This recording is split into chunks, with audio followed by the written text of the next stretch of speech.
በባህረ ሰላጤ ሀገራት ቤቶች ውስጥ ለመስራት ወደሚያዘጋጁ የሙያ ማሰልጠኛ አካዳሚ እንኳን ደህና መጡ። የመጀመሪያው ክፍል የሚጀምረው ከመሰረቱ ነው። የባለሙያ ጽዳት ምን ማለት እንደሆነና በባህረ ሰላጤ ሀገራት ውስጥ ለምን ትልቅ ትርጉም እንደሚሰጠው እንማራለን። በዚህ ስራ ላይ ልምድ ቢኖሩትም ወይም አዲስ ቢሆኑ ይህ ኮርስ ለእርሱ የተዘጋጀ ነው። የባህረ ሰላጤ ሀገራት ቤቶች ብዙውን ጊዜ ትላልቅና የሚያማምሩ ቪላዎች ናቸው። መጅልስ ቤተሰቡ እንግዶችን፣ ዘመዶችን እንዲሁም አስፈላጊ ሰዎችን የሚቀበልበት በጣም አስፈላጊው ክፍል ነው። መጅልሱ ሁልጊዜም ቢሆን ንጹህና ዝግጁ መሆን አለበት። ብዙውን ጊዜ በየቀኑ ጠዋት መጀመሪያ ላይ ይጸዳል። ሳሎን ቤተሰቡ አብሮ የሚዝናናበት ክፍል ሲሆን በየቀኑ አቧራው በቫኪዩም ይጸዳል። ኩሽና ወይም ወጥ ቤት ምግብ በባህረ ሰላጤው ባህል ትልቅ ቦታ ስላለው ኩሽና ሁልጊዜም ቢሆን በጣም ንጹህ መሆን አለበት። መኝታ ክፍሎች እያንዳንዱ ክፍል የዕለት ተዕለት ትኩረት ያስፈልገዋል። አልጋዎች በጥራት መነጠፍ አለባቸው። አቧራም በደንብ መጸዳት አለበት። መታጠቢያ ቤቶች በእስላማዊ ባህል ንጽህና ወሳኝ ስለሆነ በየቀኑ በጥልቀት መጸዳት አለባቸው።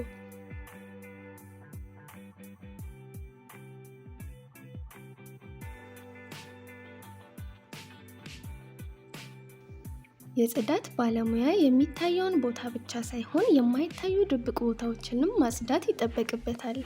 የጽዳት ባለሙያ መቼ ማጽዳትና መቼ በኬሚካል ማጽዳት እንዳለበት ያውቃል። ማጽዳት የሚታዩ ቆሻሻዎችን፣ አቧራዎችን ማስወገድ ማለት ነው።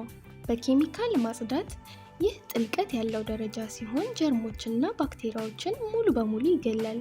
መታጠቢያ ቤቶች በየቀኑ በዚህ መንገድ መጸዳት አለባቸው።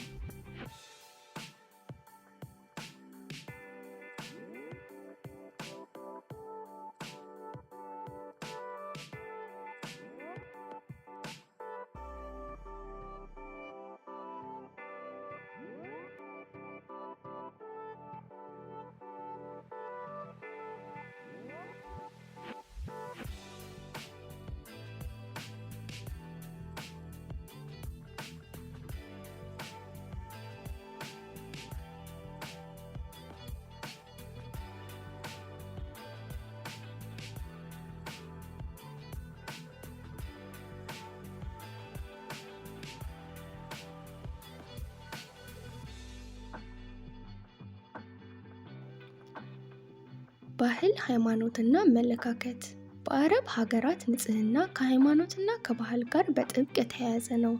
በእስልምና ሃይማኖት ንጽህና እንደ ግማሽ እምነት ይቆጠራል። ሃይማኖታዊና መንፈሳዊም ግዴታ ነው። ጫማዎች ደጃፍ ላይ ስለሚወልቁ ወለሎች ሁልጊዜም ቢሆን ንጹህ መሆን አለባቸው። በጥሩና በታላቅ ሰራተኛ መካከል ያለው የአስተሳሰብ መንገድ ነው።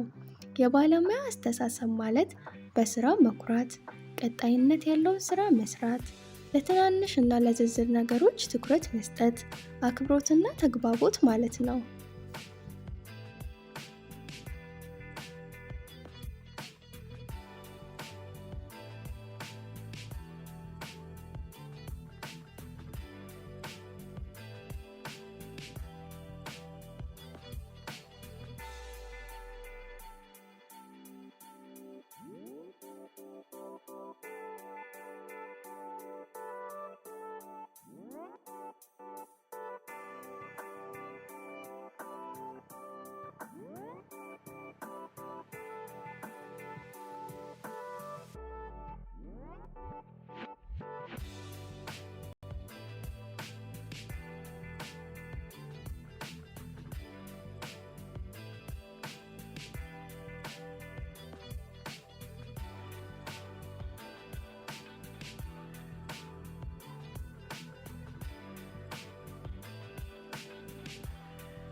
የዕለት ተዕለት የሥራ መርሃ ግብር።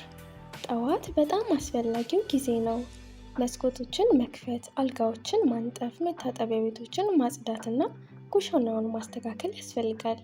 ቀን ጥልቀት ያለው ጽዳት፣ የልብስ ሥራ ለምሳሌ ልብስ ማጠብ፣ ማድረቅ፣ ማጠፍና መተኮስ የሚከናወንበት ነው። ከሰዓት ቤተሰቡ ከመመለሱ በፊት ዝግጅት ማድረግ፣ እንደ ምንጣፍ በቫኪዩም ማጽዳት፣ መስታወቶችን መወልወል። ምሽት ከእራት በኋላ ኩሽናውን ማጽዳትና ለቀጣዩ ጠዋት የሚያስፈልጉ ፎጣዎችንና ንጽህና መጠበቂያዎችን ማዘጋጀት ያስፈልጋል። የባሕረ ሰላጤ ቤተሰቦች ከፍተኛ የጽዳት ደረጃ አላቸው። ወለሎች ያለምንም ምልክት ንጹህ፣ ደረቅ መሆን አለባቸው። አልጋዎች በተወጠሩ አንሶላዎችና በለሰለሱ ትራሶች በጥራት መነጠፍ አለባቸው። ኩሽና በደንብ የተጸዳ፣ የተደራጀ፣ ንጹህ መሆን አለበት። አጠቃላይ በየትኛውም ቦታ አቧራ መኖር የለበትም። ቤቱ ደስ የሚል ጠረን ሊኖረው ይገባል። የግል ሁኔታ ዩኒፎርሙ ንጹህ መሆን አለበት። ስራውንም በጸጥታና በብቃት ማከናወን ይኖርብዎታል። ተጨማሪ ሙያዊ ክህሎቶች። መተኮስ እያንዳንዱ ጨርቅ እንደ ባህሪው መያዝ አለበት። የእግር መሰላል ወይም ደረጃ፣ ሁሉም ደረጃዎች በደንብ መጸዳት ይጠበቅባቸዋል። የልብስ ክፍሎች፣ ውድ የሆኑ ጫማዎች፣ ቦርሳዎች እንዲሁም ልብሶች ከፍተኛ ጥንቃቄ ያስፈልጋቸዋል።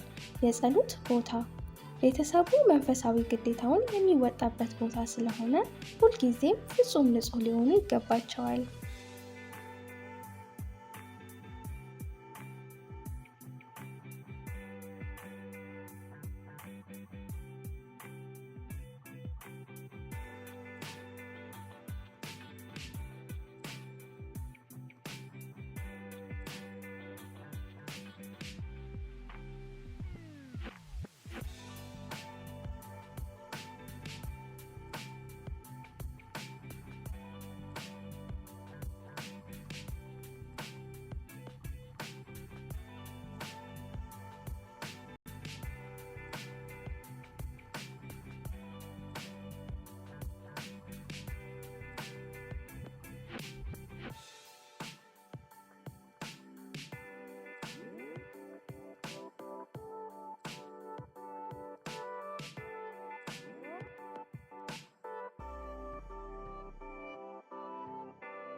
ይህንን ክፍል በማጠናቀቃችሁ እንኳን ደስ አላችሁ።